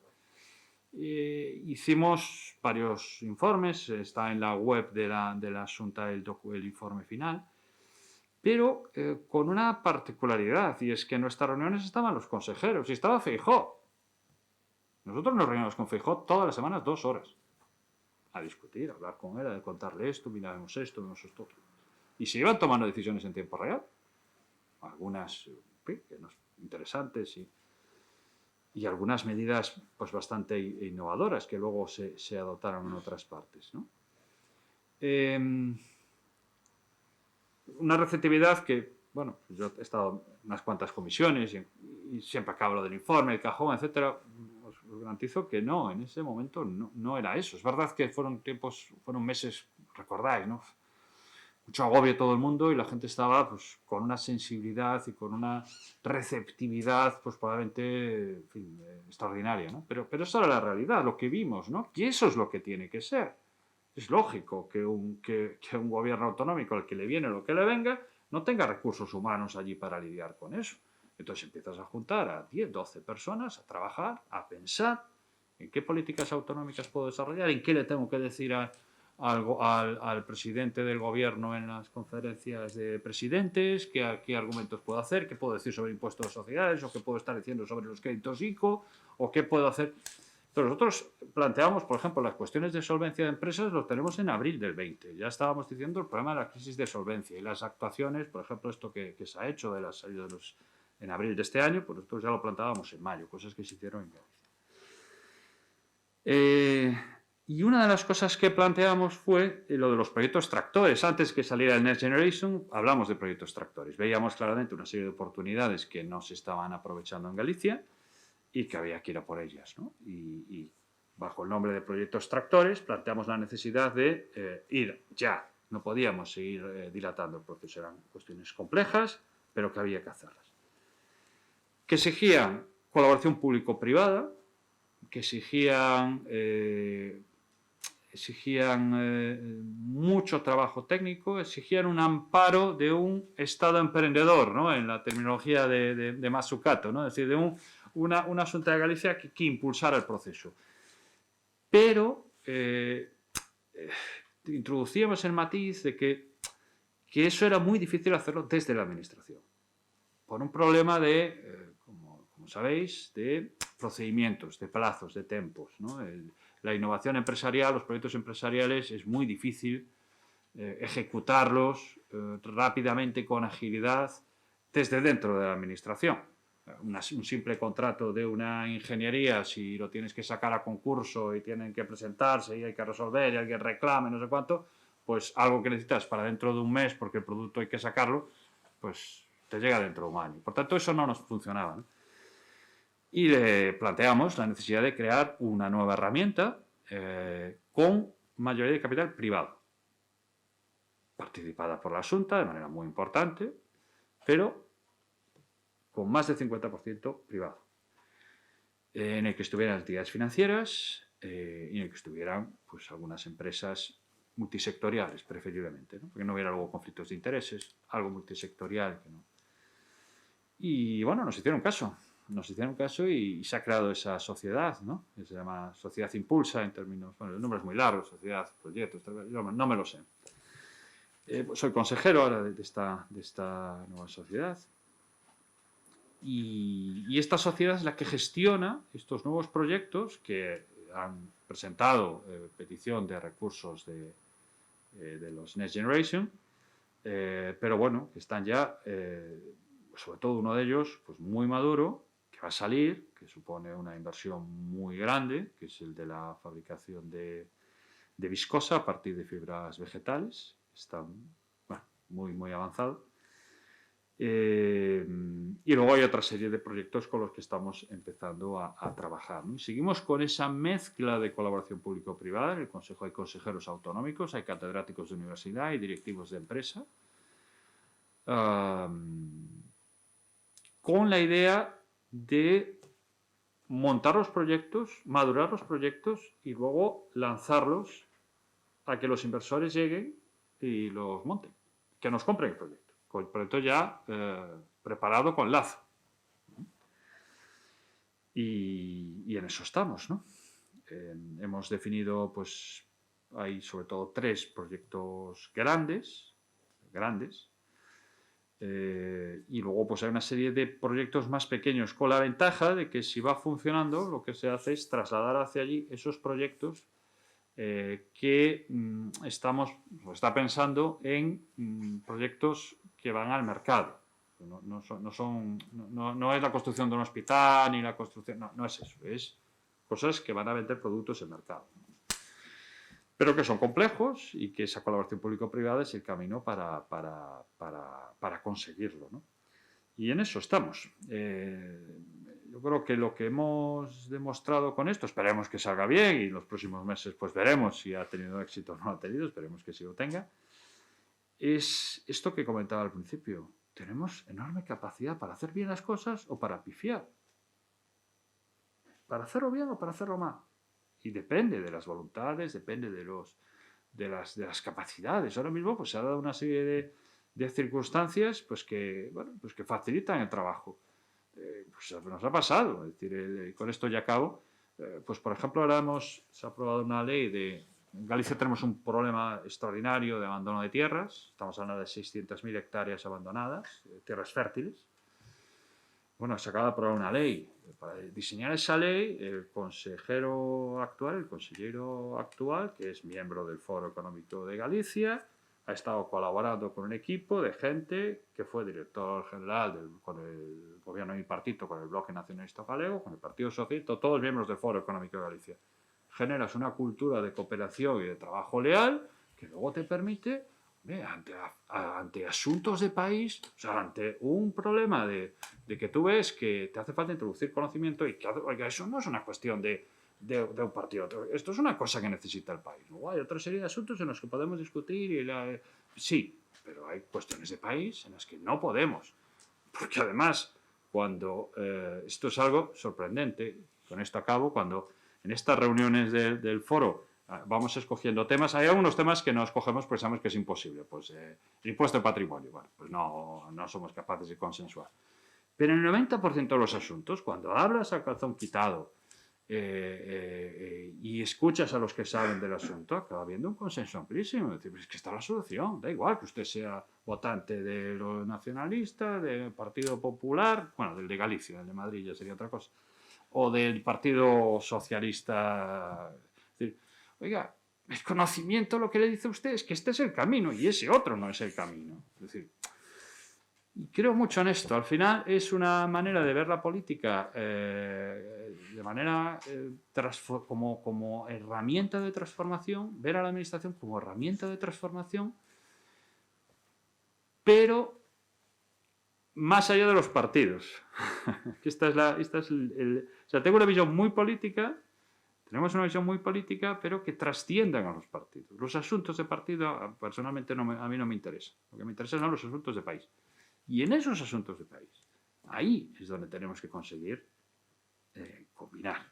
Estamos ahora con el grupo de reforma fiscal, ¿no?, en el Ministerio, y yo he insistido mucho en esta idea. Tenemos que ser capaces de diseñar algo que le valga al Partido Popular. Y es posible y es factible. Otra cosa es que luego pues, el Partido Popular decida que la recaudación tiene que ser el 36% del PIB, el 37% o el 34%, y el PSOE decida que tiene que ser el 39% porque hay que financiar más programas de gasto. Es igual. Oiga, esto es como un ingeniero que diseña un buen coche. Me preocupo de la eficiencia del motor, de la aerodinámica, el reparto de cargas, pero yo no decido quién, a dónde se lleva el coche y a qué velocidad. Eso lo decide el conductor. Bueno, pues esto es el enfoque que nosotros le estamos dando Y la verdad es que, bueno, con bastante éxito, ¿no? Es decir, por primera vez en mi vida puedo decir que los informes que hacemos no van a un cajón. Es decir, que realmente sí tienen una plasmación práctica y hombre, no diría que tiempo real porque todo cuesta un poquito. Pero bueno, esto el hecho de que esté, por ejemplo, Abanca, ¿no? Tenemos a Abanca dentro, tenemos a Sogama, tenemos a Reganosa, que es el operador gasístico gallego. Bueno, yo creo que eso avala también la seriedad del proyecto, ¿no? Y no me extiendo más, que ya creo que ha sido suficiente. Como sabes, yo personalmente, que conozco de esa experiencia del foro, admiro y envidio esa capacidad que tiene Galicia para estas cosas, y en voz baja puedo reconocer que no hace mucho tiempo he comentado esa posibilidad en esta región con algunas personas y la respuesta ya os la podéis imaginar, ¿vale? Pasamos a Portugal. Luis Moura, gracias por estar con nosotros. Luis es el director de la Oficina Económica y Comercial de la Embajada de Portugal en Madrid, y nos va a contar un poco pues, cómo se ve toda esta situación desde Portugal, la situación actual y también un poco las perspectivas. Gracias, Luis. Bueno, de nada, muchas gracias yo por la invitación, por la acogida, y estoy encantado de estar aquí con todos y intentar aportar un poco otra perspectiva a esta discusión. Yo había preparado aquí una presentación que es más que todo, yo creo que darnos alguna información de base, luego podemos hablar mejor sobre algunos aspectos más en particular. Y que habla un poco de esta historia reciente de Portugal, ¿no? Nosotros desde la oficina comercial trabajamos mucho el intercambio comercial y de inversiones ibéricas. Y la verdad es que los últimos meses, y un poco más de un año, o sea, 18 o 20 meses, hemos salido o hemos sido referidos por buenas noticias. En fin, mi preocupación es siempre, ya no es sentarnos encima de esas buenas noticias, porque queda seguramente un largo camino por recorrer, pero bueno, son buenas noticias, y mejor buenas noticias que malas noticias, pero eso no quiere decir que hayamos llegado a un final y que hayamos concluido un proceso. La verdad es que en los últimos meses se han anunciado importantes inversiones de empresas internacionales en Portugal, inversiones que ya vamos a ver un poco más al detalle lo que tienen por detrás, pero que son inversiones innovadoras, con bases, con componentes tecnológicas importantes, y que reflecten una apuesta fuerte por Portugal. Las empresas valoran la estabilidad, todo lo que está incluido en este índice global de paz, ¿no? Que no es solo el hecho de no haber guerra, es también la seguridad, la estabilidad política y social, los bajos riesgos, las buenas infraestructuras que tenemos en toda la península, y ahora introduciendo también pues, los criterios de la transición ecológica y de de la descarbonización que en Portugal también se está haciendo. Bueno, yo había pensado hablar de estos 3 puntos, mirar un poco cómo va la relación entre Portugal y España, que creo que es siempre relevante. Luego volver a ver un poco cuáles son las razones para estas buenas noticias, qué es lo que se ha hecho bien o menos bien, y qué es lo que se tiene que seguir haciendo. Y luego explicaros un poco lo que hacemos y cómo podemos ayudar a las empresas. Bueno, la evolución económica es, bueno, del 2020 es bastante mala, pero la verdad es que en el 2019 llevábamos una evolución pues, bastante interesante, que era de un crecimiento económico de 2,2% y sobre todo un crecimiento que se basaba mucho en dos variables que son variables en fin, que indicían que este crecimiento es sostenible, que son las exportaciones y las inversiones productivas. La tasa de paro era baja y el peso, por ejemplo, de las exportaciones, que en el 2009 no llegaba al 30%, en el 2019, 10 años después, alcanzaba los 44%. Es una economía pequeña, muy abierta, muy dependiente del comercio exterior, de los mercados exteriores. Exportamos sobre todo mercados europeos, con España en gran plano, y un poco de todo, ¿no? Desde turismo, y esto hasta el 19, por supuesto, hasta pues, industria de automoción, componentes, maquinarias, en fin, industria de plásticos, industria de madera, agricultura, agroalimentario, un poco de todo. Y ahora mirando concretamente a la península. Entre los años anteriores a la pandemia, las evoluciones eran muy positivas. En los últimos 20 años, del 99 a 2019, los intercambios comerciales en la península se han multiplicado por 4. Los últimos 4 años antes de la pandemia se estaban incrementando del 20-25%. Pues, por supuesto que España es el primer cliente y el primer proveedor para Portugal. Y Portugal el primer mercado de expansión natural para las empresas españolas y el mercado donde hay más filiales españolas. España exporta más a Portugal que a toda América Latina junta, por ejemplo. Este intercambio ya supera los 46.000 millones y esto, como nuestros amigos españoles dicen, ya son palabras mayores. Para una economía regional, pues ya son palabras efectivamente que despiertan algún respeto. Y sigue aumentando, sigue en una tendencia de incremento que no para de sorprendernos. Crecíamos a 5 o 6%. Este año, comentaba al inicio, de enero a abril, en los 4 primeros meses de este año del 21, ya aumentamos 15%, no relativamente a 20, porque naturalmente eso sería fácil, pero relativamente al 19, a enero a abril del 19. O sea que esto va a seguir esa tendencia.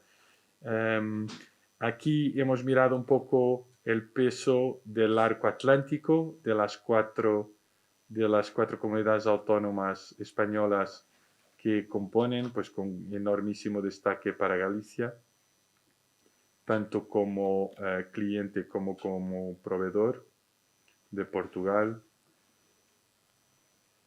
Pero ¿por qué creemos que este intercambio va yendo a más y no para de sorprendernos? Porque la verdad es que hace 20 años, cuando surgió la globalización, las empresas españolas la han abrazado de forma muy absoluta, muy directa, muy rápida, y han rápidamente deslocalizado o cadenas de producción o mismo producción. Pues motivados por la eficiencia, por los ganos de eficiencia, por la reducción de costes, han sido rápidamente seducidos por esa novedad.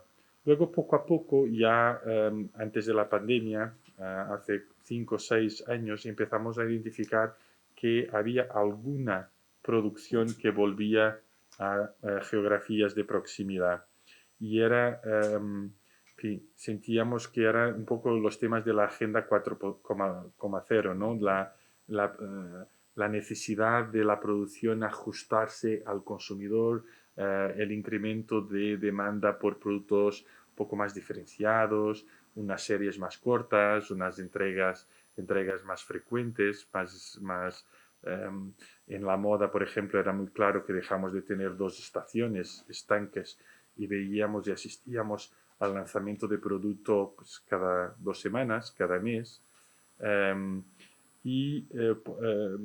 Y ahora, entonces, después de la pandemia, vemos que todo eso se ha reforzado, ¿no?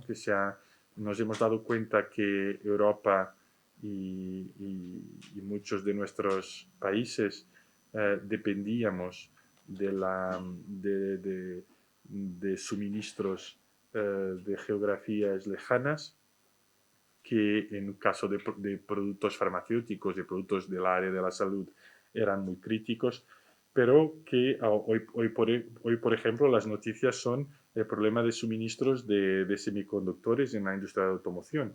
O sea, que no es solo no tener mascarillas y no tener respiradores en los hospitales made in Europe, es también no tener pues, otras cosas que comprometen nuestra vida diaria.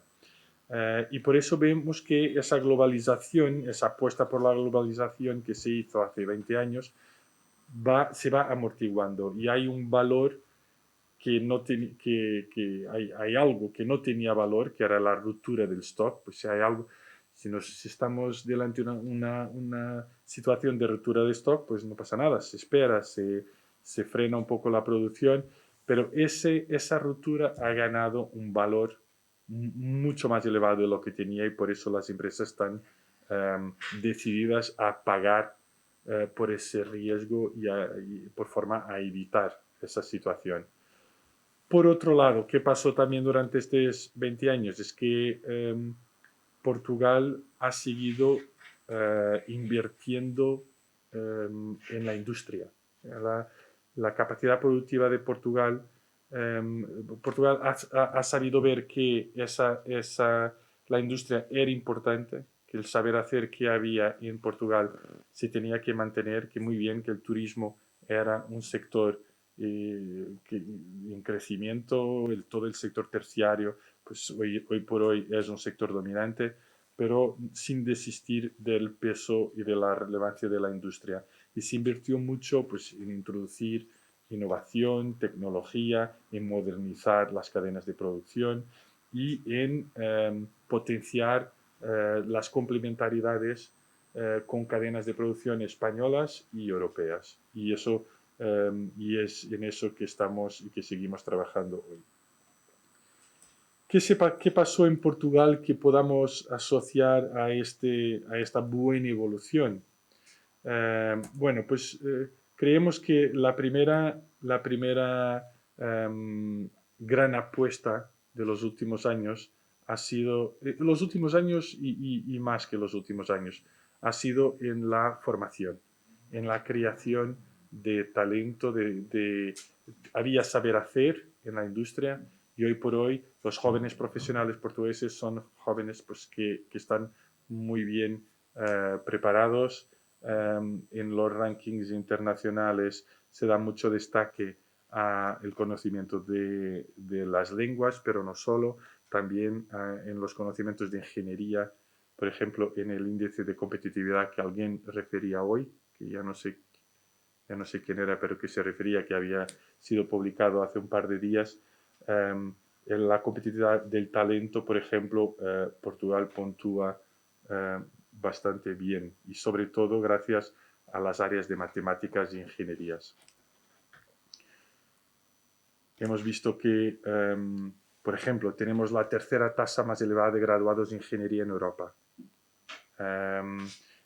Tenemos un peso importante de las lenguas, tenemos un peso importante de las chicas, por ejemplo, de las mujeres en los estudios de todo lo que es ingeniería. Somos el segundo país en Europa con mayor porcentaje de mujeres en estudios de ingeniería.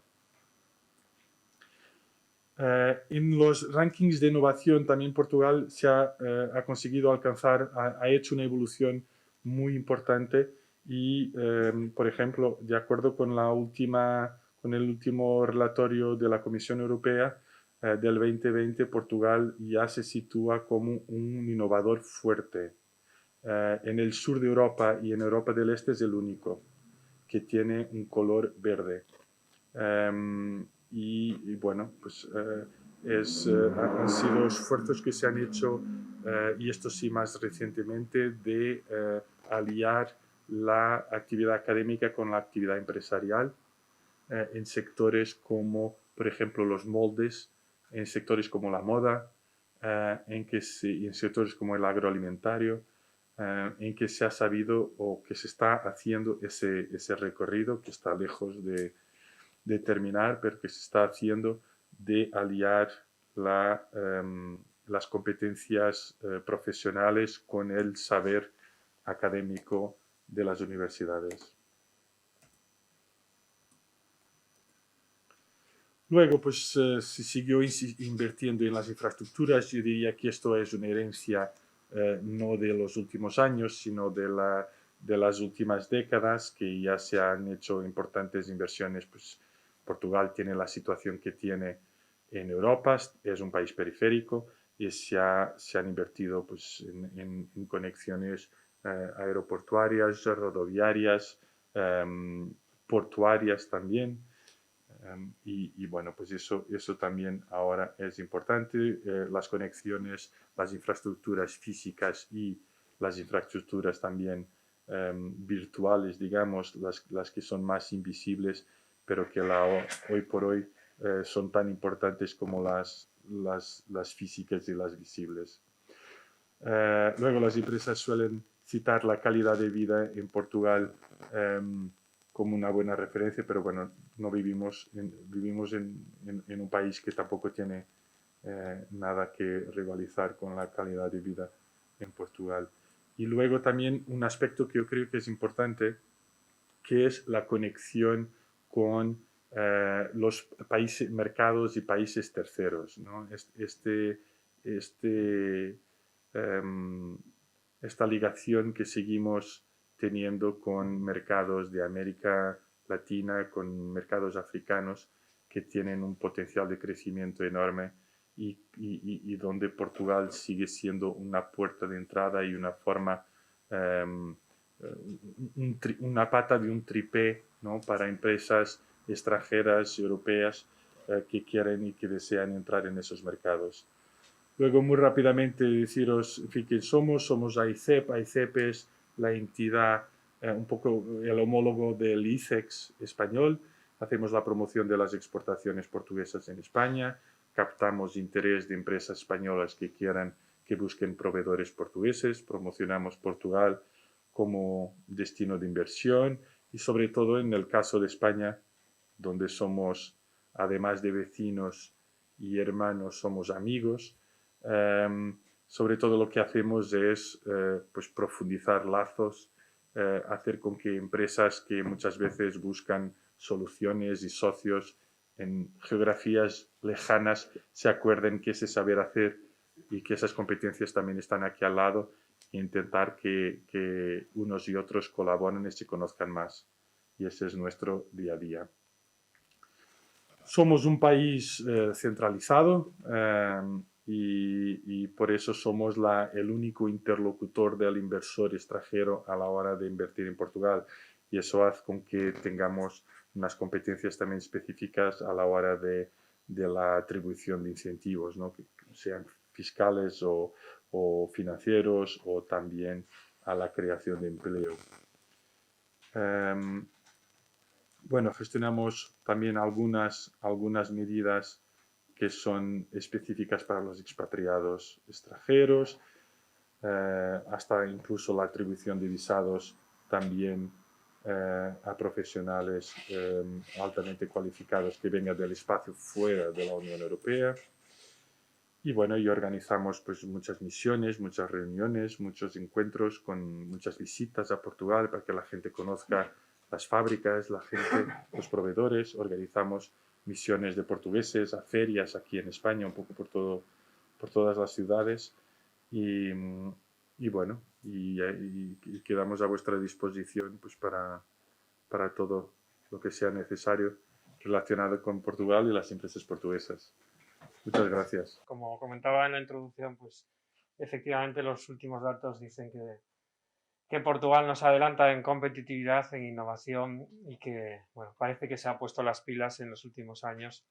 Aquí en España teníamos una ley, o tenemos, para atraer talento que se llama Ley Beca. Ya te puedes imaginar lo bien orientada y bueno, los resultados tan potentes que ha dado para el talento en general y no deportivo en particular, ¿no?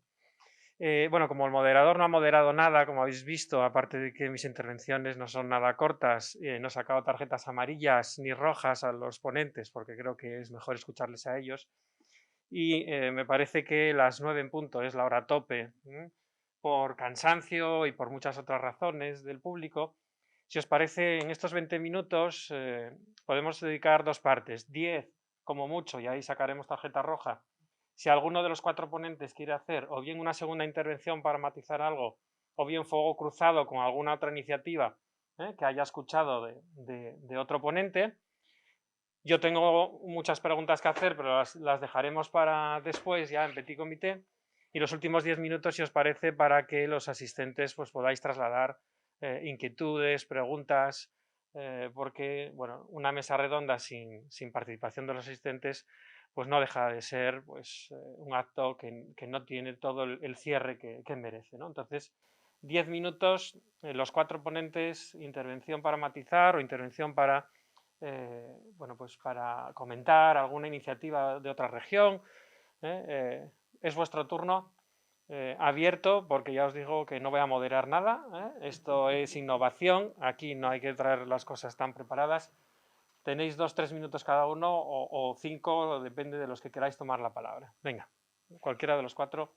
Ya has dicho que teníais ya 3 proyectos, 3 templates listos para selección, ¿no? Para ser implementados. ¿Nos podrías contar algo más sobre esos 3? Fíjate que el foro es el origen intelectual, ¿no? De toda, pero esto es una sociedad que no tiene nada que ver con el foro. Que no tiene nada que ver con el foro que le ha promovido el gobierno regional, ¿no? Que es verdad que pues estamos 4 consejeros, somos del foro, pero bueno, es una casualidad, ¿no? A ver, no puedo contar mucho. No me dejan contar mucho, ¿no? No me dejan contar mucho, están más avanzados sobre todo el que tiene que ver con viscosa, que es fabricación de...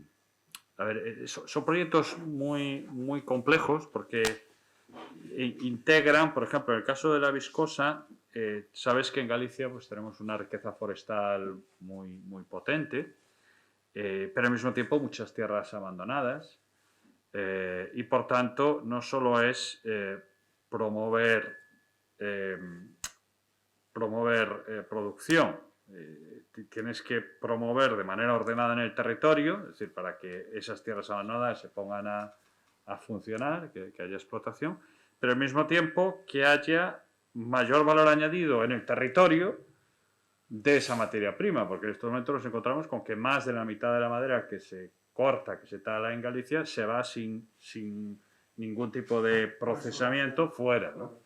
Y hay otra parte que se queda en pasta de papel, pasta para hacer papel, pero no se fabrica papel. Por tanto, de lo que se trata aquí es de cerrar el ciclo, pero además introducir elementos de sostenibilidad ambiental e incluso de circularidad. De hecho, el segundo de los proyectos tiene que ver con economía circular, que está motivado originalmente por el problema que tenemos de los purines, ¿no? De los residuos de las vacas, ¿no? Que es un problema, particularmente en Galicia, que tenemos una cabaña ganadera de vacas pues muy, muy importante. Y eso pues es un problema que se puede convertir en una oportunidad, ¿no? Y vinculado a eso pues otros. Y luego hay también una apuesta bastante seria por hidrógeno verde, que está también bastante madura. Y luego están apareciendo nuevas cosas que requieren ese planteamiento, ¿no?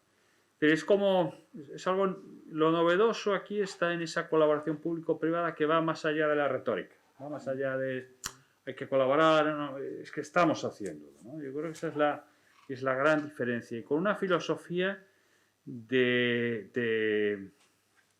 Estado emprendedor, como antes decía, de un gobierno que vamos a empujar para esto, involucra a empresas, ¿no? Y luego cuando está el proyecto montado, venga, para las empresas, pero me interesa montar porque al final ese proyecto es un proyecto muy grande, muy interconectado con cosas que me solucionan mis problemas de políticas públicas.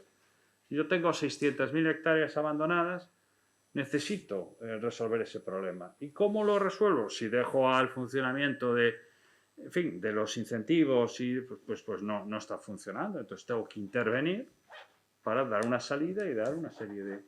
Entonces, bueno, yo creo que es una iniciativa interesante, inteligente, potente, pero la ventaja de esto es que cuando algo funciona, más gente quiere participar y más proyectos llegan. Para mí la pandemia ha generado algunos efectos positivos. Casi todo ha sido terrible, pero alguno positivo ha generado. Lo primero, lo que tiene que ver con el impulso a la digitalización, ¿no? Y el entender que a través en el mundo digital nos permite trabajar sin tener tanta presencialidad, tantos viajes, esto es muy positivo. Y lo segundo, proyectos, ideas, cosas que en tiempos ordinarios pues siempre se iban relegando, se iban dejando, pues ahora la gente dice, pues ¿por qué no? Venga, vamos a empujar por esto, hay financiación europea, hay proyectos, necesitamos compensar con cosas, por lo tanto, yo creo que el escenario es propicio para hacer las cosas un poquito distinto, ¿no? Y aquí en Galicia, pues se ha planteado, es verdad que es un gobierno de mayoría absoluta, que tiene ventajas pues para tomar determinadas iniciativas. Y bueno, está claro que es una filosofía muy diferente al Partido Popular de otras partes de España, ¿no? Es una filosofía mucho más a ayudar, animar, impulsar desde el sector público y menos libertad, ¿no? Es decir, esto de la libertad está bien, pero bueno, digamos que es un enfoque ideológico un poquito distinto el que hay en Galicia. De hecho, hemos sido una de las comunidades autónomas que ha aplicado más restricciones, en fin, también de las que el virus ha impactado menos, ¿no? Con Cantabria, Asturias, bueno, también, con Canarias, Baleares. Por tanto, bueno, es cierto que al final, de nuevo, depende de que haya una persona que diga, oye, ese es el camino. Es decir, bueno, ¿por qué no? Tengo una mayoría absoluta, ¿por qué no lo voy a utilizar para cambiar algo, no? Y bueno, pues venga, ¿no? Y lo hago. Bueno, a mí me parece que es un buen enfoque, me gusta. A ver si sale. Y con Portugal hemos hecho cosas, un foro que lo tuvimos, la segunda edición la aplazamos por culpa de esa inestabilidad política que habéis tenido de cambios de gobierno, ¿no? En los últimos años, y luego llegó la pandemia. Pero trajimos a algún ministro, al ministro de Economía, al ministro de Finanzas, Manuel Caldeira. Y porque claro, nosotros con Portugal tenemos la ventaja del idioma, ¿no? Que nos resulta mucho más fácil pues dialogar con vosotros. Y ahí también lo atendemos mucho. Las cifras que ponías ahí, claro, estamos a la misma altura que Cataluña y Madrid, pero ellos son 3 veces, entre 3 y 4 veces nuestro tamaño. O sea, Portugal para nosotros es el principal socio, ¿no? Luego está Francia, pero fundamentalmente por PSA, es decir, por el tráfico de vehículos. Y de hecho ahora lo estáis haciendo muy bien. Y está habiendo un desplazamiento, una apertura de nuevos emplazamientos de empresas en el otro lado, ¿no? Y una de las cosas que dicen los empresarios es que habéis mejorado mucho en lo que es la burocracia, lo que es los trámites, ¿no?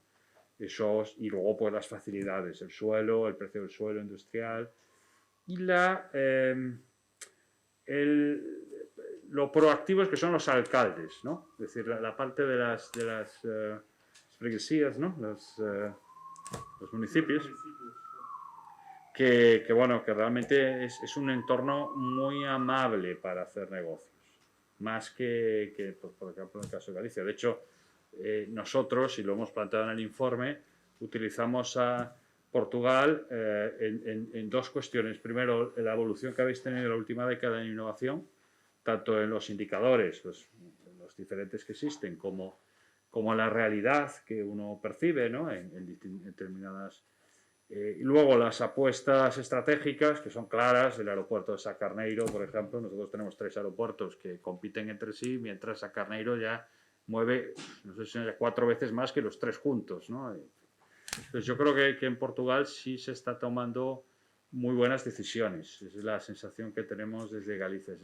Llevamos una década ya larga tomándose buenas decisiones de política pública y los frutos van a llegar. En PIB per cápita aún no se nota tanto, ¿no? Porque pero sí que estáis poniendo muy bien los mimbres y la base para un impulso muy importante, ¿no? Por tanto, yo, desde luego, desde Galicia felicitamos a nuestros amigos portugueses porque lo están haciendo muy bien. Gracias, Santi. Comentabas Purines, gestión forestal, Asturias también tiene cosas de esas. Mayoría absoluta no, pero ahora mismo hay una mayoría bastante potente, por lo tanto hay bastantes cosas parecidas para poder tomar decisiones. Félix y Ignacio Albert, ¿tenéis una intervención muy rápida o damos paso al público? Sí, yo una intervención rápida. ¿Se me oye bien? Bueno. Un poco más alto. Sí, bueno, yo, habiendo escuchado a todos los ponentes y viendo la trayectoria que tenemos en Asturias en cuanto a iniciativa privada y colaboración público-privada y con otras empresas, hecho en falta y con mucha envidia frente a regiones como el País Vasco, como Galicia, esa colaboración entre empresas, como digo, asociacionismo, no sé si utilizo bien la palabra, ¿no? Que en Asturias no se encuentra. Aquí parece que son los reinos de taifas de los reinos de taifas, pero no solo a nivel de tema político, sino de iniciativa privada, ¿no? Y vamos cada empresa un poco a nuestro aire. Y eso me da mucha envidia, pues eso, con Galicia, con Portugal, con el País Vasco, y creo que es algo cultural. Y es lo que nos diferencia, muy a mi pesar, de nuestros amigos del arco, ¿no? Luso Cantábrico. Pero bueno, todo el mundo, ¿eh? Nosotros nos estamos moviendo, pero está claro que el País Vasco es una referencia para todos. Es decir, nosotros la parte de política industrial, mirad, es País Vasco, ni siquiera Qatar, País Vasco, es la referencia de hace mucho tiempo, ¿no? Bueno, por dar un dato rápido, nosotros acabamos de hacer una ampliación de capital en la empresa y los principales inversores son vascos y navarros. Bueno, Yo creo, solo para añadir, Ignacio, yo creo que ese es algo que está en nuestro ADN, ¿eh? No, y es común, ¿no? O sea, con la excepción de País Vasco eventualmente, pero yo de lo que conozco de Galicia y, bueno, lo poco que conozco de Asturias y Portugal, la verdad es que creo que es mucho nuestro eso, ¿no? Este minifundio, ¿no? Este ser dueño de su pequeña parcela y nuestro día a día aquí en España es siempre combatir eso, ¿no? Y combatirlo. O sea, nosotros, por ejemplo, este trabajo de inversión extranjera que hacemos en Portugal nunca es dejar de estar donde estáis, cerrar donde estáis y venir a Portugal. No es esa la filosofía. La filosofía es, tenéis un proyecto, tenéis un momento expansionista, queréis abrir, dar otra dimensión al proyecto, pues en vez de considerar otros, pues considerar lo que está aquí al lado. Probar, intercambiar, probar venir más, conocernos mejor, ¿no? Que eso yo creo que es la primera barrera, ¿no? Es conocernos. Si nos conocemos y hay la empatía y hay la confianza, lo otro ya surge más naturalmente. está claro que Hay que seguir en competencia eso. y colaboración no son antagonistas, pero eso no se entiende, ¿no? El asistente es alguna cuestión, reflexión, pregunta. Yo un comentario nada más, después de haber oído con mucha atención todo y además aprendiendo mucho, ¿no? Hay una cosa que siempre achacábamos cuando decís, todos decís que miráis hacia allá, ¿no? Miráis hacia el País Vasco cuando se habla de política industrial y de las cosas, y siempre se decís siempre se tiende a minusvalorar, entre comillas, el tema vasco, porque dice, pero es que ellos tienen fueros. Ellos tienen fueros, tienen mucha pasta y por lo tanto, como tienen mucha pasta, pues pueden hacer muchas cosas. Yo creo que es profundamente injusto ese planteamiento, no por nada, sino porque ciertamente tienen fueros, ciertamente tienen una posición que es diferente a la de los demás. Pero lo que tendríamos que pensar, por lo menos visto desde aquí, es si nosotros no tuvimos el equivalente a fueros muchas veces a base de inyecciones e inyecciones e inyecciones de dinero que nos fueron dando por otras razones y que no hemos sabido invertir. El tema no es tanto el tener dinero, que también, sino lo que decía Santi, que yo creo que era que es digamos, el elemento fundamental, es tener proyectos y tener ideas y saber y tener voluntad política de aplicarlas, además. No solo tener proyectos, ideas, sino voluntad política de aplicarlas. Y eso muchas veces no es solo cuestión de dinero y de dinero público, sino que es ir mucho más allá de estas cosas. Y con el problema diferencial del tamaño de Asturias, ¿no? Y claro, con los pequeñitos que sois, como no trabajéis muy... Porque Asturias somos que ahora estáis en millón Claro, millón a punto de millón justo. País Vasco y Galicia casi triplican en población, entonces es muy pequeñito. Si no compactáis, no da la cosa. 1.800.000 metidos en un radio de 30 kilómetros.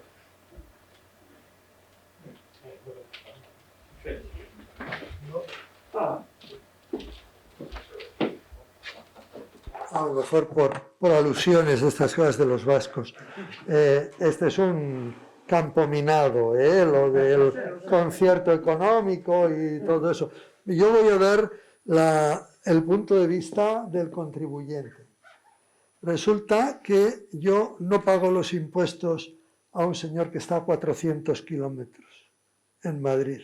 Pago los impuestos a un señor que está a 10 kilómetros de mi casa. Y eso yo creo que es muy importante. Tengo la convicción de que en Vizcaya no se mueve un billete de 50 euros sin que la Hacienda de Vizcaya lo sepa. Quiero decir que es que el dinero se controla muy bien. Y cuando nosotros, es verdad, recogemos los impuestos y en gran parte nos quedamos con ellos y tal. Pero claro, es que normalmente uno administra con más cuidado lo que ha extraído con gran esfuerzo del sufrido contribuyente, lo administra con más cuidado que lo que viene de Madrid. Que nos quejamos de que viene mucho, de que viene poco, nos quejamos de que viene poco, pero viene. En cambio, nosotros, pues sí, tenemos indudablemente la gran ventaja de que nos lo manejamos nosotros, pero para eso hay que tributar. Si no tributamos, no tenemos dinero, entonces, bueno, pues es un sistema singular de ida y de vuelta, no solo en un sentido. Ya por terminar, estoy muy agradecido a la invitación y aunque yo no creo que mi experiencia sirva para nada práctico, porque las cosas en las que yo soy de verdad experto son absolutamente esotéricas, pero vamos, yo el 31 de agosto me jubilo, con lo cual estaré muy dispuesto a colaborar con cualquiera que desee utilizar las 2 o 3 neuronas que me quedan activas en cualquiera de estas iniciativas tan interesantes. No digo. Gracias. Un minuto para una última intervención. Para el señor Moura, por favor. Vamos a ver, hay 2 cosas de su intervención que me gustaría que destacase un poco. Otro es el dominio de lenguas que hablan ustedes en Portugal, que yo puedo corroborar porque, bueno, yo trato de hablarles en portugués y muchas veces me hablan en español, porque hay muchísima gente que habla español, porque siguen las emisoras de radio, de televisión, las mujeres compran el hola en español, en los kioscos, es decir, hay un conocimiento muy grande. Pero la ventaja que yo creo que tienen es que ustedes, contrariamente a los brasileños, que sí doblan las películas y los dibujos animados y demás, ustedes no los doblan. Yo he hablado con mucha gente a lo largo de Europa y están asombrados de lo bien que hablan el inglés, por ejemplo, por decir un idioma, los portugueses. Eso les da ventajas competitivas y están en puestos claves, en mi opinión. El no lograr las películas hace que los niños, que desde pequeñitos ven con subtítulos, pero oyen los sonidos, luego los reproducen con una facilidad y casi con exactitud. Es una gran ventaja. No sé, el francés también, no tanto como el inglés, pero tienen ustedes muchas ventajas. Creo que es una gran ventaja. Y otra cosa que han hecho muy bien y que ha sido tendencia en Europa en estos últimos años, ahora que el profesor comentaba que se va a jubilar, es ese programa que asombró toda Europa, que incluso ha hecho que, bueno, para un español irse a vivir a Portugal, pasar 183 días allí y no pagar prácticamente impuestos, aunque ahora ya han empezado a subir, pues es una maravilla, ha funcionado. Bueno, de hecho Finlandia hizo una protesta oficial porque se estaba quedando sin jubilados, ¿eh? Es decir, el bajar los impuestos y demás. No sé si eso también, aparte de esa gran ventaja para los jubilados, las empresas también tienen, aparte de lo que se comentaba aquí, del precio del suelo barato y demás, si tienen también algunas ventajas fiscales los primeros años y demás. Muchas gracias. Bueno, sobre las lenguas, sí, bueno, yo creo que pasa un poco por eso, por varias cosas, ¿no? Pero desde luego yo creo que el hecho de que los niños tengan contacto con las versiones originales ayuda, ¿no? Da un poco de lucha, y yo lo tengo en casa, pero de lucha al inicio. Y he pedido para no tener nada en versión original, para no tener nada en versión doblada al inicio, pero bueno, ahora ya está. Ahora, si oyen doblado, ya les suena raro. Luego también en las universidades, mire, yo me he licenciado en el 94 y he tenido que hacer, dos o tres testes, exámenes de 2 o 3 asignaturas en inglés, y que eran leccionadas en inglés y los testes eran en inglés. Luego también hay el argumento, pero ahí no puedo aportar nada, de la fonética, ¿no? De la propia lengua, de los sonidos que existen, en fin. Pero bueno. Relativamente a los incentivos, sí, efectivamente, hay varios incentivos. Vamos a ver, hay incentivos financieros a las empresas que innovan, a las empresas que deciden establecerse o aumentar la presencia que tienen en Portugal. El entrar en Portugal o el incrementar la presencia que tiene en Portugal no es diferenciado. El tipo de incentivo que tiene es lo mismo. Si esa inversión es en áreas de innovación, de innovación y desarrollo, y luego también hay incentivos a la contratación, que han sido disminuidos porque efectivamente el paro ya no justificaba ese tipo de incentivos, porque antes de la crisis ya estábamos con paro de 6,5. Y entonces se ha dado mucho más incentivos fiscales y financieros. Luego, efectivamente, también ha habido una línea ha habido un top que se estableció de IRPF a profesionales extranjeros que se establecían en Portugal de determinadas áreas, ingenierías, en fin, de áreas un poco especializadas, un tope del 20% de IRPF durante 10 años. Y eso efectivamente cualquier extranjero era elegible, con esas características era elegible para eso. Y luego también ha habido el Tech Visa, el visado Tech, que era para profesionales de países oriundos de fuera del espacio europeo, ¿no? Que necesitaban visado y que se les daba ese visado por sus competencias tecnológicas. Han sido medidas, y luego también la medida de los jubilados, ¿no? O sea, efectivamente ha habido un pack de incentivos que se creó un poco después de la crisis anterior, de la crisis de 2009, y en fin, formas de intentar efectivamente atraer el país y contribuir a la salida de la crisis de entonces, pero que han funcionado bien. Hoy por hoy, esto, por ejemplo, lo de los profesionales y jubilados ya tiene limitaciones geográficas. La gente que se establece, los jubilados que se establecen fuera de los grandes centros urbanos tienen más ayudas o al revés, los que están en los centros urbanos tienen menos porque no se incrementó, solo se ha quitado los que estaban en esos centros más poblados. Y vamos a ver cómo va a evolucionar, pero es verdad que han tenido un papel importante. Bien, gracias Luis, llegamos al final por la hora. Sí. Sí, vamos. Yo no creo que haya ningún... No nos echan, ¿no? De momento, si nos dejan una última cuestión. No, bueno, nada, simplemente yo no quiero hacer ninguna pregunta. Simplemente como vicepresidenta de Tribuna y en ausencia de nuestro presidente, que por razones un poco casi notariales, vamos a decir, bueno, por razones notariales, por razones, unas cuestiones de fuerza mayor, pues no ha podido estar aquí y bueno, que disculpen ustedes. Igual la poca asistencia o la microasistencia es una tarde complicada en Oviedo porque hay muchas actividades culturales, todavía la gente tiene bastante miedo a salir y en estar en aforos pequeños, pero simplemente agradecerles a todos su presencia aquí en Oviedo. Y no sé si desde aquí, desde Tribuna, podemos contribuir a la creación no de un foro, pero igual de un mini foro, ¿no? donde se pongan en común pues, todas estas iniciativas. Bueno, gracias a todos y gracias a Modena.